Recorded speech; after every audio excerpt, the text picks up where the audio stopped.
dans un miracle. Kila mtu alimuona vile aliponya muujiza. Que Dieu bénisse la lecture de la parole. Mungu abariki usomi wa neno lake. Veuillez vous asseoir un peu. Naweza kukaa kidogo. Ici, c'est quelqu'un qui avait le réveil en lui. Hapa ni mtu alikuwa na amsho ndani yake. Il s'agit des disciples de Jésus. Naye aliitwa mwanafunzi wa Yesu. Il y avait le réveil en eux. Alikuwa na amsho ndani Et yake. on a vu les effets là se Na manifester. wakaona matukio kuonekana. Retenez que la Bible dit que tout le monde a vu. Ça ne s'est pas fait cacher quelque part. Ushike ya kwamba kila mmoja alitazama ikuficha fasi fulani. Nous ne voulons pas les témoignages de ce qu'il avait fait ailleurs. Atupende maushuhuda ya wenye alifanya cha. Nous voulons voir les témoignages de ce qu'il fait en présence des Tunapenda gens. kuona maushuhuda yenye anafanya muwapo ya Mungu. S'il est le même hier, il doit être le même aujourd'hui. Kama mmoja jana napasa kuwa vile leo. S'il était avec Moïse, il était avec Jésus. Kama alikuwa na Musa na Petro na Il doit être aussi avec William Branham. anapasa kuwa pia na ndugu Branham. S'il était avec Branham, Kama alikuwa na ndugu il doit Branham. être avec les disciples de Branham pour être le même. Anapasa kuwa na wanafunzi wa Branham.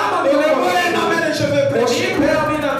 Ça Ça, c'est un témoignage qui s'est fait tout. ili En présence de tout le monde. ushuhuda kafanyika mwacho kila mmoja. J'ai lu ça dans Actes chapitre 3. Nilisoma Matendo ya Mitume sura 5. Si vous lisez Actes chapitre 1er, Ukisoma Matendo ya Mitume sura ya c'est kwanza, le début de la conversion des disciples avec Jésus. ni mwanzo ya mazungumzo Yesu na Là, il n'avait pas encore eu le Saint-Esprit. hala baya pokea Roho Mtakatifu. Il n'était pas encore monté à la chambre. Hajapanda kule nyumba ya juu. Là, on a vu même Judas faire les miracles. Hala tunatazama hata Yudasi. Ce n'était pas un miracle stimulé par le Saint-Esprit. Hakukuwa miujiza ile kuongoza kwa Roho Mtakatifu. Et quand vous arrivez au chapitre 2, Na wakati unafika kwa mlango wa pili, quand il monte à la chambre haute, wakati unapanda kule nyumba ya juu, on a commencé à voir une certaine manifestation. ukaenda kuona mafanikio fulani ya À la chambre haute, il n'y avait pas la prédication. nyumba yaliyokuwa mahubiri.